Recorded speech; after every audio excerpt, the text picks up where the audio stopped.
We're about 2 weeks in the 2019-20 NBA regular season.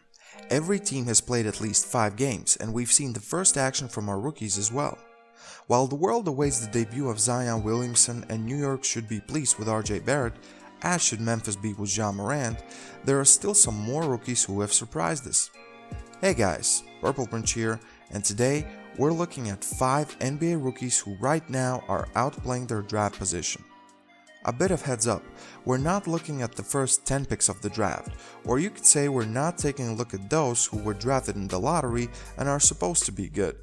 Instead, we'll look at some names who nobody or most people didn't think could turn out to be productive rookies. Before we start, I want to say big thanks to everyone who's having their input on this channel, whether that's by just watching the video, participating in polls, or commenting. I appreciate you all, and that's why you need to press that subscribe button and enable bell notifications to not miss any videos in the future. We have to start with Kendrick Nunn. You would be in the same boat with me if right now you'd say that you never knew who he was and never expected the output he's giving the Miami Heat. In 6 starts with the Heat, Nunn is averaging 19.5 points, 3 assists and 2.2 rebounds. He's playing 29.5 minutes per game and shoots 48.4% from the field and 44.4% from the 3. He must be drafted top 10 then, right? Wrong. Kendrick Nunn went undrafted in 2018, signed a partially guaranteed deal with the Warriors but was cut in October. This summer he made the Miami Heat Summer League team and stayed on Heat's final roster. He's kinda old for a rookie at 24 years of age already, and to be fair, there was a reason why he went undrafted and some teams may have overlooked him. He's quite short for a modern day guard at 6'2" and is a score-first guard who never was a part of a big college program. But probably the most glaring reason he was undrafted was his domestic violence accusation back in 2016, which got him dismissed from University of Illinois. We're not gonna go into that as that's a sensitive subject, but Miami Heat should be very happy, at least on court, with their undrafted rookie. Brandon Clarke. The 6'8" power forward was drafted number 21 by the OKC Thunder in this year's NBA draft, but just 2 weeks later he was traded to the Memphis Grizzlies, and a day later he signed a multi-year contract with them. So far, it looks like he's a baller. In 6 games with the Grizzlies, Clarke has been a part of the starting lineup just once, in his last game, but he's done some amazing things off the bench. Before tonight's game, in just 23 minutes per game, he was averaging 11.6 points, 6.2 rebounds, and 1.6 blocks. He's not a shooter, but he can hit that occasional 3 if necessary. He was the Summer League MVP, and he's athletic. He scored double-digit points in 4 out of 6 games, and he even posted a double-double of 16 points and 11 rebounds. That might not seem like anything special, but he'll have plenty of chances to get better on a young Memphis squad without expectations. He had a quiet game tonight with only 3 points and 6 rebounds, but overall so far, he's been very good. Eric Pascal. Golden State Warriors aren't good this year, at least so far. And while it sucks to see a former dynasty go down so quickly, players who left Golden State and health issues of their top stars have opened a path for some young players to show off their skills, such as their 41st pick of the 2019 NBA draft, Eric Pascal. With Draymond Green missing some time, Pascal will be the starter at power forward, and so far he's been taking advantage of his opportunity.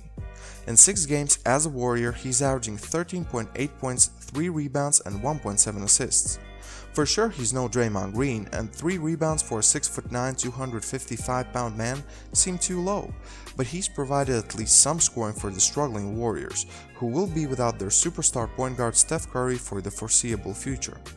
Pascal has already logged 2 20-plus point outings, and just tonight against Portland he set up his career high in points with 36. Oh, and he's not afraid to shoot them threes. Just a couple of hours ago, he made 4 out of 6 against Portland. The added playing time and opportunity should do wonders for his career. PJ Washington. Charlotte Hornets don't have a lot of things to be happy about. It seems like that's been the case for the last, forever? They've been bad in the draft as well, but so far their 12th pick of this year's draft has been performing quite well. The 6'7" PJ Washington has really been the bright spot of the Charlotte team. Currently, Washington is the second leading scorer on the Hornets, and in part because of his solid play, Charlotte Hornets currently stand at 3-3, not 0-6 like so many of us, including me, would have imagined.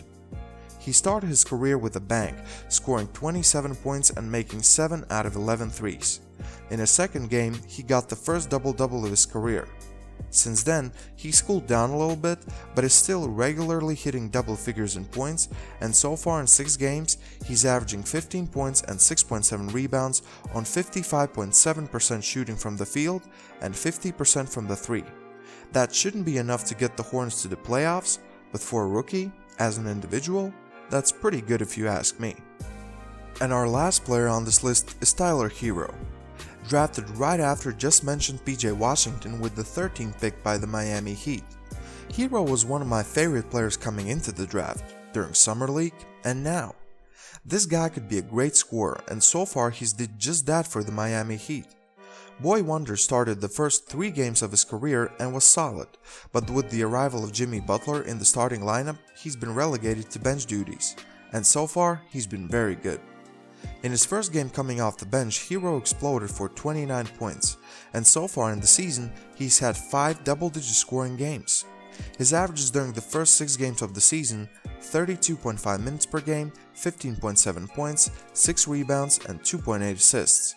He's not quite yet caught the fire on his shot, but still shoots 36.4% from the 3, which is about the league average. Still, at just 19 years old, this kid might have a great future in the league.